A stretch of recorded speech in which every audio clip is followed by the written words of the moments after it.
Hello everyone, मेरा नाम है शिवम। दोस्तों, आज का ये वीडियो काफ़ी इम्पॉर्टेंट है।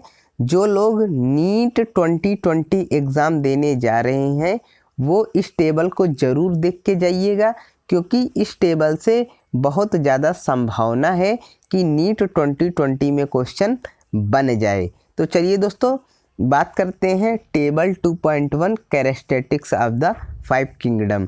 दोस्तों, हम सबसे पहले बात करेंगे 5 किंगडम के बारे में, उसके बाद मैं इस टेबल पर आऊँगा। तो सबसे पहले जानते हैं कि 5 किंगडम क्लासिफिकेशन किसने दिया। तो दोस्तों, एक साइंटिस्ट हैं जिनका नाम है आर.एच. व्हिटेकर। क्या नाम है? आर.एच. व्हिटेकर। इन्होंने सर्वप्रथम 5 किंगडम क्लासिफिकेशन दिया था। ये नाम आपको याद होने चाहिए, क्योंकि कई बार एग्ज़ाम में क्वेश्चन पूछा गया है। और आपको ये भी पता होना चाहिए कि किस सन में इन्होंने इस क्लासिफिकेशन को दिया था। तो दोस्तों, इन्होंने अपना 5 किंगडम क्लासिफिकेशन 1906 में दिया था। तो मैंने आपको दो चीज़ें बताई। पहली बात यह है कि 5 किंगडम क्लासिफिकेशन किसने दिया, तो किसने दिया है? आर.एच. व्हिटेकर ने। और किस सन में दिया, ये भी इम्पॉर्टेंट है। इन्होंने 5 किंगडम क्लासिफिकेशन 1906 में दिया था। ओके। और आपको ये भी बात पता होना चाहिए कि आर.एच. व्हिटेकर नामक साइंटिस्ट ने 5 किंगडम क्लासिफिकेशन 1906 में दिया था, और इन्होंने कुछ कैरेक्टर्स के आधार पर सभी ऑर्गेनिज्म को Monera, protista, fungi, Plantae, Animalia kingdom में डिवाइड कर दिया था। ओके। इन्होंने कुछ कैरेक्टर के आधार पर सभी ऑर्गेनिज्म को Monera, protista, fungi, Plantae, Animalia में डिवाइड कर दिया था। इन्होंने जो कैरेक्टर लिए थे उसमें है cell type, cell wall, nuclear membrane, body organisation, mode of nutrition. Okay.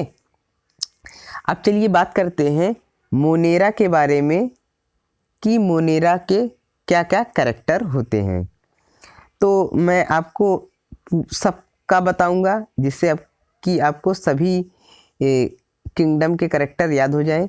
तो सबसे पहले बात करते हैं सेल टाइप, अर्थात कि जो किंगडम है वो प्रोकैरियोटिक है कि यूकैरियोटिक है।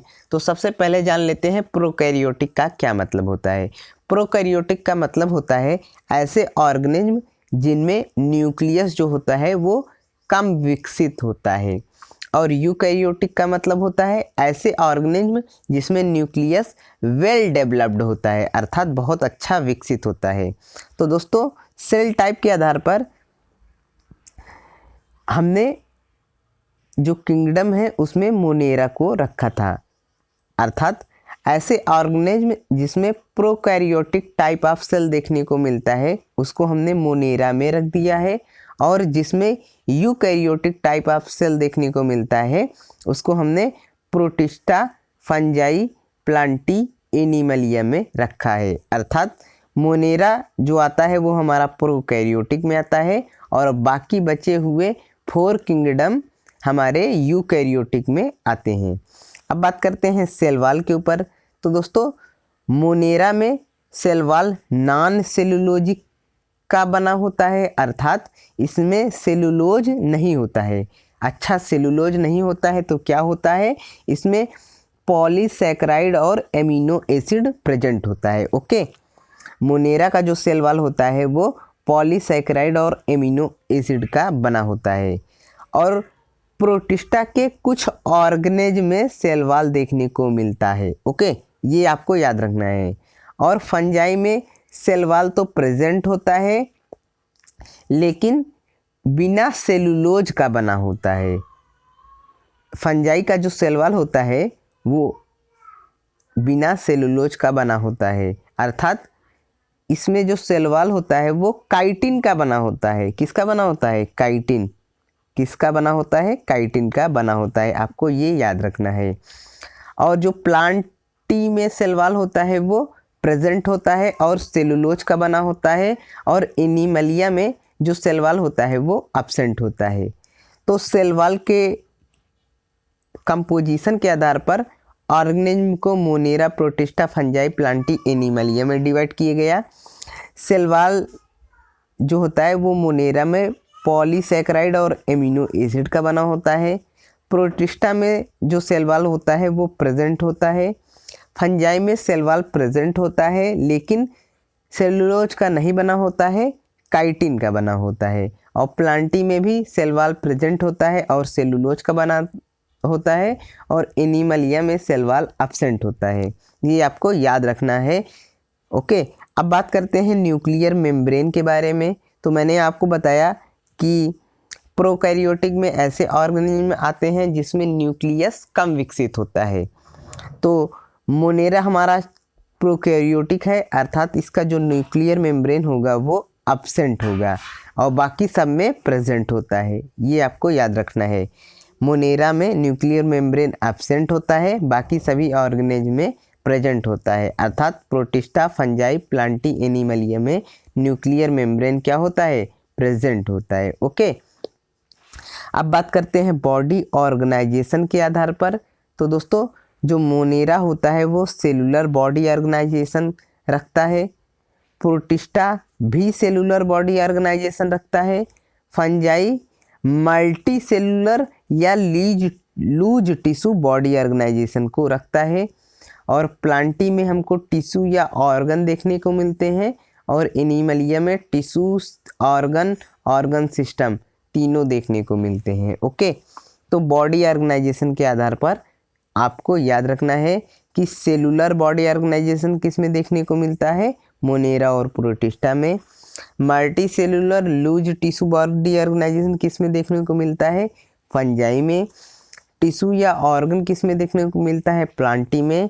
टिश्यू, ऑर्गन सिस्टम किस में देखने को मिलता है? एनिमलिया में। अब बात करते हैं लास्ट टॉपिक जिसका नाम है मोड ऑफ न्यूट्रिशन। दोस्तों जो मोनेरा होता है वो ऑटोट्रॉपिक हो सकता है। ओके, अगर ये सनलाइट का यूज करता है तो ये होगा फोटोसिंथेटिक। अगर सनलाइट का यूज नहीं करता है तो ये होगा कीमोसिंथेटिक। ओके, और ये हेटेरोट्रॉपिक भी हो सकते हैं, अर्थात जो मोनेरा के ऑर्गेनिज्म हैं वो किसी दूसरे ऑर्गेनिज्म पर डिपेंड होंगे। ये हो सकते हैं सैप्रोफिटिक या पैरासिटिक। ओके, सैप्रोफिटिक या पैरासिटिक। सैप्रोफिटिक का मतलब होता है मृतोपजीवी और पैरासिटिक का मतलब होता है परिजीवी। ओके, तो मोनेरा जो होते हैं वो ऑटोट्रॉपिक और हेटेरोट्रॉपिक हो सकते हैं। ऑटोट्रॉपिक में अगर सनलाइट का यूज करते हैं तो फोटोसिंथेटिक होंगे, अगर सनलाइट का यूज नहीं करते हैं तो कीमोसिंथेटिक होंगे। हेटेरोट्रॉपिक है अर्थात ये सैप्रोफिटिक हो सकते हैं, पैरासिटिक हो सकते हैं। ओके, ये दोनों आपको याद रखना है। जो प्रोटिस्टा होता है वो ऑटोट्रॉपिक होता है। ओके, एंड हेटेरोट्रॉपिक भी होता है। ऑटोट्रॉपिक में मुख्यतः फोटोसिंथेटिक होता है क्योंकि इसमें जो क्लोरोफिल होता है वो पाया जाता है जिसके कारण ये अपना भोजन खुद बना सकता है।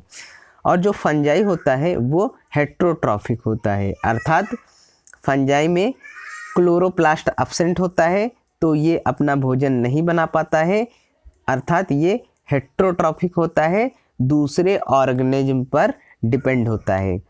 ये पैरासिटिक भी हो सकता है और सैप्रोफिटिक भी हो सकता है। अब बात करते हैं प्लांटी के बारे में। जो प्लांटी होता है वो मुख्यतः ऑटोट्रॉपिक और फोटोसिंथेटिक होता है, अर्थात प्लांटी में क्लोरोप्लास्ट प्रेजेंट होता है और ये अपना भोजन खुद बना सकता है, इसलिए ये ऑटोट्रॉपिक या फोटोसिंथेटिक होता है। अब बात करते हैं एनिमलिया के बारे में। तो दोस्तों एनिमलिया जो होते हैं इनमें भी क्लोरोफिल या क्लोरोप्लास्ट नहीं पाया जाता है, अर्थात ये अपना भोजन खुद नहीं बना सकते हैं, अर्थात ये कैसे होते हैं? हेटेरोट्रॉपिक होते हैं। ये होलोजोइक हो सकते हैं या सैप्रोफिटिक हो सकते हैं। तो दोस्तों ये वो कैरेक्टर है जो आपके एग्ज़ाम में काफ़ी इम्पॉर्टेंट है। मैं एक बार क्विक रिवीजन कर देता हूँ। मैंने आपको सबसे पहले बताया कि 5 किंगडम क्लासिफिकेशन किसने दिया। 5 किंगडम क्लासिफिकेशन देने वाले साइंटिस्ट का नाम है आर्यच व्हिटेकर और इन्होंने 1996 में इस क्लासिफिकेशन को दिया था। इन्होंने सभी ऑर्गेनिज्म को कुछ कैरेक्टर के आधार पर Monera, protista, fungi, Plantae, Animalia में डिवाइड किया था। इसमें से जो मुख्य कैरेक्टर हैं वो हैं cell type, cell wall, nuclear organisation, body organisation, mode of nutrition. Cell type के आधार पर सभी ऑर्गेनिज्म को दो भागों में बांटा गया, प्रोकैरियोटिक और यूकैरियोटिक। मोनेरा जो होता है वो प्रोकैरियोटिक होता है, बाकी बचे हुए ऑर्गेनिज्म यूकैरियोटिक होते हैं। सेल वॉल के आधार पर, उनके कंपोजिशन के आधार पर ऑर्गेनिज्म को भी 5 किंगडम में डिवाइड किया था। Non cellulosic cell wall Monera में देखने को मिलता है, अर्थात पॉलीसेकेराइड और एमिनो एसिड का बना हुआ सेल वॉल हमको मोनेरा में देखने को मिलता है। प्रोटिस्टा में सेल वॉल प्रेजेंट होता है, फंजाई में भी सेल वॉल प्रेजेंट होता है लेकिन बिना सेलुलोज का बना होता है। लेकिन आपको याद रखना है कि फंजाई का सेल वॉल काइटिन का बना होता है, प्लांटी में भी सेल वॉल प्रेजेंट होता है और सेलुलोज का बना होता है, और एनिमलिया में सेल वॉल एब्सेंट होता है। ओके, न्यूक्लियर मेम्ब्रेन के बारे में बात करें तो मोनेरा में न्यूक्लियर मेम्ब्रेन एब्सेंट होता है, बाकी सभी ऑर्गेनिज्म में प्रेजेंट होता है। बॉडी ऑर्गेनाइजेशन की बात करा जाए तो मोनेरा और प्रोटिस्टा में सेलुलर बॉडी ऑर्गेनाइजेशन देखने को मिलता है, फंजाई में multicellular loose tissue body organisation देखने को मिलता है, प्लांटी में टिश्यू या ऑर्गन बॉडी ऑर्गेनाइजेशन देखने को मिलता है, और एनिमलिया में tissue organ system body organisation देखने को मिलता है। मोड ऑफ न्यूट्रिशन के बारे में बात की जाए तो मोनेरा हमारे ऑटोट्रॉपिक या हेटेरोट्रॉपिक दोनों हो सकते हैं। अगर ये सनलाइट का यूज करते हैं तो फोटोसिंथेटिक होंगे, अगर सनलाइट का यूज नहीं करेंगे तो कीमोसिंथेटिक होंगे। हेटेरोट्रॉपिक में ये सैप्रोफिटिक और पैरासिटिक हो सकते हैं। प्रोटिस्टा की बात की जाए तो प्रोटिस्टा भी हमारे ऑटोट्रॉपिक या हेटेरोट्रॉपिक हो सकते हैं। ऑटोट्रॉपिक मुख्यतः फोटोसिंथेटिक होते हैं क्योंकि इनमें क्लोरोफिल प्रेजेंट होता है।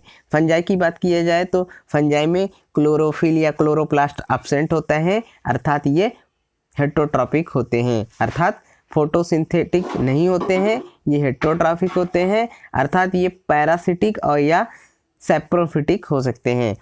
प्लांटी की बात की जाए तो इनमें क्लोरोप्लास्ट क्लोरोफिल प्रेजेंट होता है और ये ऑटोट्रॉपिक होते हैं, अर्थात फोटोसिंथेटिक होते हैं, मतलब ये अपना भोजन खुद बना सकते हैं।